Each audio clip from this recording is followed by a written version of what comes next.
زندگی کبھی کبھی ہمیں اس انجان موڑ پر چھوڑ جاتی ہے جہاں نہ تو ہم اپنی من پسند چیز سے دور ہٹ پاتے ہیں اور نہ ہی موو آن۔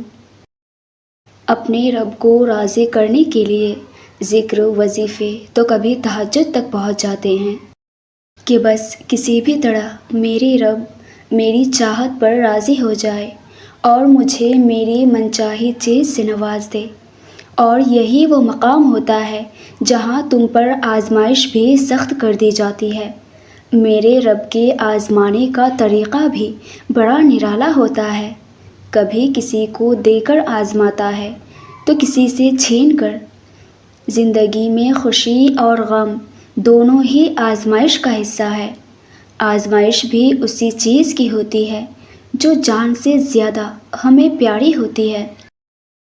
اگر تم برسوں سے آزمائے جا رہے ہو اور اپنے رب کو راضی کرنے میں ناکام ہو رہے ہو تو تم ایک کام کر لو کہ تم خود اس کے فیصلوں پر آمین کہہ دو اور اس کی رضا میں راضی ہو جاؤ، کیونکہ میرے رب قرآن میں فرماتے ہیں کہ کوئی چیز تمہیں پیاری ہو اور وہ تمہارے لیے بہتر نہ ہو، وہی کوئی چیز تمہیں ناگوار گزرے اور وہی تمہارے لیے بہتر ہو۔ بے شک یہ تم نہیں جانتے، پر وہ بخوبی جانتا ہے جس کے نگاہ سے تم ایک سیکنڈ کے لیے بھی غافل نہیں ہو۔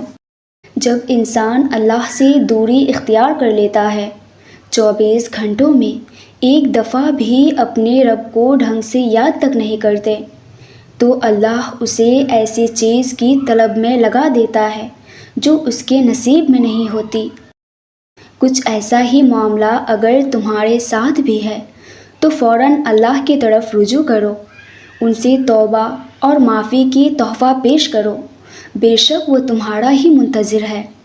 وہ توبہ کرنے والوں کا دل سے استقبال کرتا ہے، وہ توبہ قبول کرنے والا غفور الرحیم ہے۔ اگر تمہاری زندگی تاریکیوں میں پھسل رہی ہے تو انہیں روشن کرنے والا صرف تمہارا رب ہے۔ اگر تم ایسے حالات کو جھیل رہے ہو جو تمہارے لیے ناقابل برداشت ہے تو یاد رکھو، اللہ اپنے کسی بھی بندے کو اس کی طاقت سے زیادہ کبھی بوجھ نہیں دیتا۔ کسی نے کیا خوب کہا کہ زندگی دعاؤں میں پوشیدہ ہے۔ دعا اس طاقت کا نام ہے جو دنیا و آخرت کے آرام و آرائش کو قدموں میں لا کھڑا کر سکتی ہے۔ اگر تمہارا دل صدیوں سے کسی ایک چیز کی تمنا میں ہے تو اس کا مطلب یہ بھی ہے کہ اللہ تمہاری خواہش پر راضی ہے، کیونکہ جب اللہ کسی کی خواہش پر راضی نہیں ہوتا تو اس بندے کے دل کو اس چیز کی طلب سے پھیر دیتا ہے اور انہیں صبر عطا کر دیتا ہے۔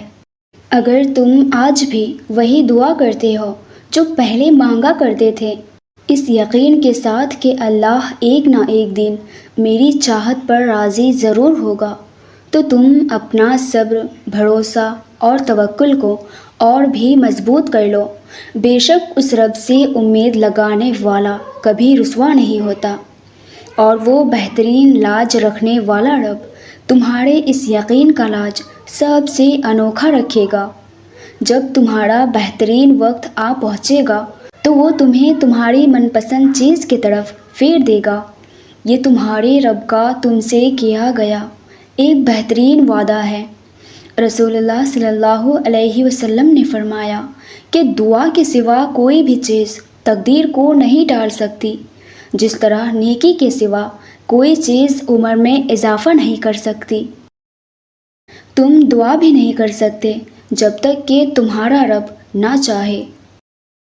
تم یہ جو دعا صبر کرتے ہو، یہ تمہارے نصیب کا ایک حصہ ہے، اور اللہ اپنے اسی بندے کو صبر بھی دیتا ہے اور دعاؤں میں تڑپ بھی، جس سے وہ راضی ہونے کی ٹھان لیتا ہے، تاکہ تم اس چیز کو تڑپ کر گر گرا کر دعاؤں کے ذریعے اپنے نصیب کا حصہ بناؤ۔ مطمئن ہو جاؤ، ان قریب وہ تمہارے لیے وہاں سے راستہ نکالے گا کہ جہاں سے تمہاری عقل بھی گمان نہ کر سکتی ہو۔ اللہ آپ کی زندگی کو بہت جلد آپ کی پسندیدہ رنگوں سے بھر دے اور آپ کی ہر دعاؤں پر کن کا فرمان نزول کر دے، آمین۔ ویورز، ویڈیو اچھی لگی ہو تو پلیز لائک، کمنٹ اور ہو سکے تو شیئر بھی کر دیجیے گا، اور اسی طرح کی اسلامک موٹیویشن کے لیے ہمارے چینل کو بھی ضرور سبسکرائب کیجیے گا۔ جزاک اللہ۔